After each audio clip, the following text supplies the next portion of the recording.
mesdames, m'ont demandé de faire des vidéos sur les règlements comme j'ai fait par le passé.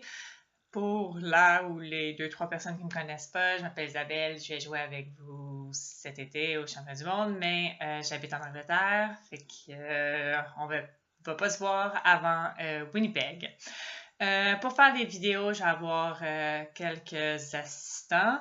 Vous allez peut-être en reconnaître quelques-uns. Donc, j'ai toujours ma souris, mon policier sans yeux, la reine. Et j'ai maintenant aussi un poulet furieux qui est une nouvelle addition à mes assistants. Mais je vais pas avoir besoin d'eux aujourd'hui. Par rapport au règlement, si vous avez joué en 2014, en 2016 au Worlds, il y a des petites différences. WIFDF a fait des amendements au règlement en 2017. Il y a une nouvelle version des règlements en 2017. Donc, si vous allez sur le site, sur leur site web, faites attention de regarder les règlements de la nouvelle édition et non pas ceux qui vont jusqu'en 2016.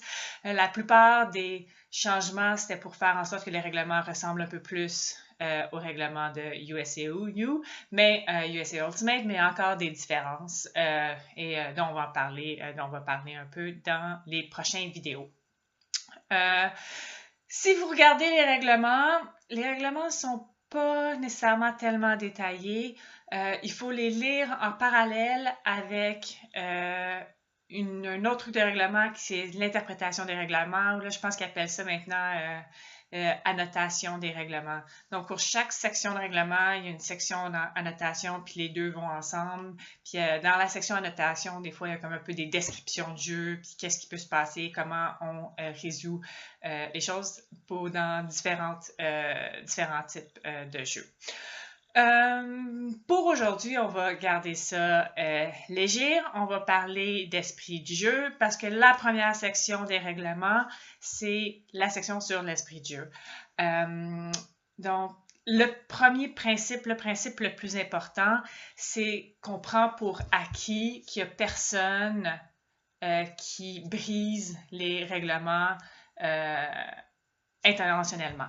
Donc, tu n'es pas supposé de briser les règlements intentionnellement, mais aussi quand tu es en train d'essayer de résoudre un conflit avec quelqu'un d'autre, ben, il faut que tu gardes en tête que cette personne-là n'essaie pas de briser les règlements intentionnellement. Donc, c'est vraiment le mindset qu'il faut avoir quand on est sur le terrain. Par rapport, comme un joueur, comme on est un joueur et un arbitre en même temps, mais tu as plusieurs responsabilités. Et dans ces responsabilités-là, ben, une des premières responsabilités, c'est de connaître les règlements. Puisque tu es arbitre, tu dois connaître les règlements. Puisque tu es arbitre, tu dois être impartial, faire preuve de fair-mindedness. Tu dois être capable d'expliquer ton point de vue. Donc, ça, c'est peut-être quelque chose que des fois, on est un peu moins... ou du moins, on était peut-être un peu moins à l'aise. Je pense que là, ça s'est rendu un peu plus équivalent en Amérique du Nord, mais on avait des fois tendance à il y a une faute, on conteste pas, retourne le disque au lanceur. Alors qu'il y a vraiment place à la discussion dans les règlements de la WIFDF. Ici, quand je dis place à la discussion, c'est pas pour avoir une discussion d'1 heure avec ton personne, l'opposant. C'est vraiment être capable de « OK, tu contestes, pourquoi est-ce que tu contestes? Tu calls une faute, pourquoi est-ce que tu calls une faute? » Donc, être capable d'expliquer ton point de vue et être capable d'écouter aussi, de demander le point de vue de l'opposant et être capable de répondre et de discuter calmement à propos de ça. Une autre chose qui est importante comme joueur est d'être constant dans tes appels à travers une partie. Donc, c'est pas parce qu'au départ, tu callais pas certaines choses qu'à la fin, quand c'est rendu serré, quand c'est rendu stressant, il faut se mettre à les caler. Faire ça, c'est mauvais spirit. Et dernière chose que je voulais mentionner, c'est de ne pas appeler des fautes ou des infractions qui n'ont pas d'impact sur le jeu. Donc, si quelqu'un met son pivot 5 cm à côté d'où est-ce qu'il est supposé. Est-ce que ça a un impact? Oui, non. Non, ça n'a pas d'impact. Appeler l'infraction va juste ralentir le jeu. Donc, ben, il vaut mieux ne pas l'appeler dans ce cas-là. Qu'est-ce que c'est faire preuve de bon esprit de jeu? Ben, il y a comme une liste de différentes choses. Il y en a 2, 3 que je voulais parler. Première chose, c'est d'être capable de dire à un coéquipier que son appel est pas bon, ou qu'il devrait ne pas contester, ou il devrait contester, ou donc d'être capable d'informer un coéquipier qui fait une erreur. Être capable aussi soi-même de retirer un appel parce qu'on a écouté le point de vue de l'opposant et on est d'accord finalement avec ce qu'il dit, ou parce que ben, ce qu'on a dit n'a plus d'impact sur le jeu en tant que tel. Tu t'appelles une faute, mais finalement tu te rends compte que le disque était tellement loin que même s'il n'y avait pas eu de la faute, ben, tu n'aurais pas pu l'attraper. Donc tu peux retirer ton appel dans ce cas-là. Faire des compliments à un opposant, soit parce que soit sur un beau jeu, ou soit aussi juste parce qu'il a fait preuve de spirit. Et aussi comme juste dire bonjour, je m'appelle Isabelle, je suis contente de passer la prochaine partie avec toi. Donc de se présenter. Donc se présenter, ça a l'air un peu nono de faire ça, mais en même temps, comme il y a beaucoup de discussions, comme ben beaucoup. On espère qu'il n'y a pas trop de discussions, là. Mais comme il y a potentiellement de discussions, mais c'est vraiment quelque chose qui est dans le livre de règlement que se présenter est une preuve de bon spirit. Donc, c'est quelque chose qui coûte rien à faire puis que ça peut valoir la peine. Des choses qui font preuve de mauvais esprit, en dehors de le contraire de ce que je viens de dire. Une des choses, c'est les célébrations irrespectueuses. Donc, quand tu viens de faire un point, ben, c'est beau célébrer et rire. on devrait célébrer. Il y a 2 choses qui ne devraient pas être faites. Une des choses, c'est de montrer le disque à l'adversaire. Et la deuxième chose, ça serait de spiker un disque sur l'adversaire. Donc, à ce niveau-là, une des choses que je dirais, c'est des fois, il y a du monde qui lance le disque dans les airs, puis comme, ah, mais c'est juste, si ça arrive, tu lances le disque dans les airs, puis que ça s'en va sur l'autre équipe, Spirit, c'est pas super.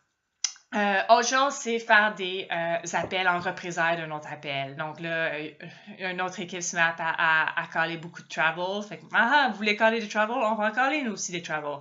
Mais ça, c'est pas très bien. Donc, c'est pas mal. Toute la dernière chose que je voulais dire, c'est par rapport aux appels.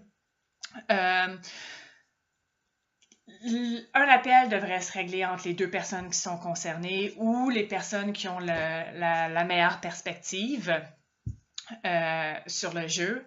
Mais toute personne qui ne joue pas le point, sauf si vous êtes capitaine, ne devrait pas être impliquée dans l'appel, donc ne devrait pas passer de commentaires, dire quoi que ce soit, sauf si les personnes dans le jeu vous demandent votre avis. Donc, si vous demandent votre avis, donc vous pouvez donner votre avis, mais en dehors de ça, mais juste se retenir de dire quoi que ce soit. Et même s'ils demandent votre avis, les personnes sur le terrain, après ça, n'ont pas besoin d'en prendre compte. C'est vraiment la décision des personnes qui sont sur le terrain. Donc, c'était tout pour aujourd'hui sur la section sur le spirit. Pour finir, une des choses qui est importante au niveau de la WIFDIF, c'est au niveau du spirit, c'est la communication et être capable de communiquer les appels, qu'est-ce qui se passe sur le terrain aux autres joueurs. Et en fait, c'est aussi comme juste utile de savoir qu'est-ce qui se passe. Et pour ça, ben, on a des signaux de main et on va essayer de les introduire jusqu'au championnat du monde. Donc aujourd'hui, ben, on va y aller fort. On va commencer avec 4 différents signaux, mais ils vont tous ensemble. Donc c'est avec les appels de faute. Le premier signal, c'est s'il y a un appel de faute. Donc faute. On va juste croiser le bras sur l'autre bras qui est droit. Et après ça, pour dire que la faute a été contestée, bien, les 2 points sont ensemble. Contester la faute. Si on ne conteste pas la faute, no contest. Il faut avoir l'air un peu piteux. Non, ça c'est pas vrai. Et la dernière chose, c'est si on décide de retirer la faute, ben là, en fait, c'est un signal pour dire retracted. Non, il n'y a plus de faute.